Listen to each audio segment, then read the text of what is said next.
And one of my favorite political ads of all time was a radio ad, rural Arkansas, where the announcer said, wouldn't it be great if somebody running for office said something, we could have an immediate reaction as to whether it was true or not? Well, we've trained this dog, and the dog, if it's not true, he's going to bark. And then the dog was barking on the radio. And so, people were like barking at each other for days after that. I'm trying to figure out how we can do that with the Republicans.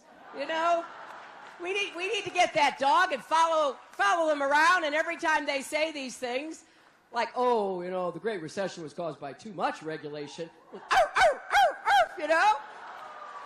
I think we could cut right through a lot of their their claims.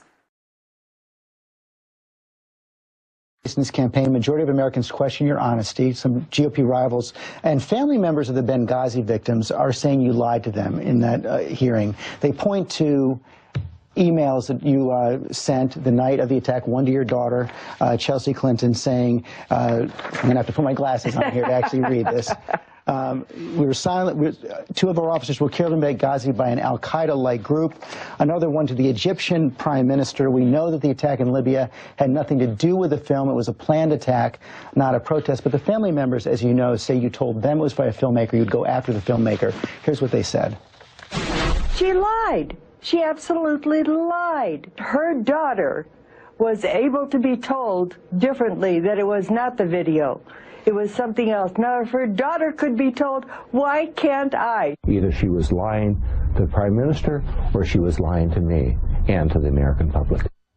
Did you tell them it was out the film, and what's your response? No. I understand the continuing grief at the loss that parents experienced with the loss of these 4 brave Americans.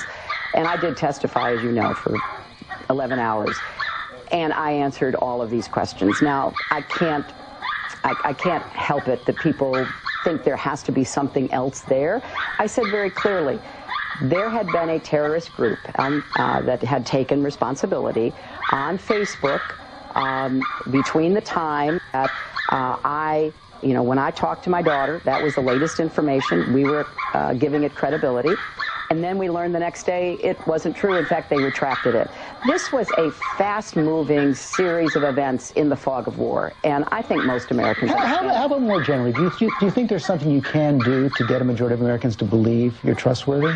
Well, obviously I don't like hearing that, George, but I think people who have worked with me, people who voted for me twice in New York, people who I've had a very long relationship with and working on their behalf are going to know what I do, and when I say I will do it, I will move everything I can to get it done. And I believe the American people are looking for somebody who is a fighter, who will stand up there, just as I did, tell you what I will do, tell you I will do everything to make it happen. And I think my values have been consistent over the years, and the results that I've gotten are ones that I'm going to take to the American public.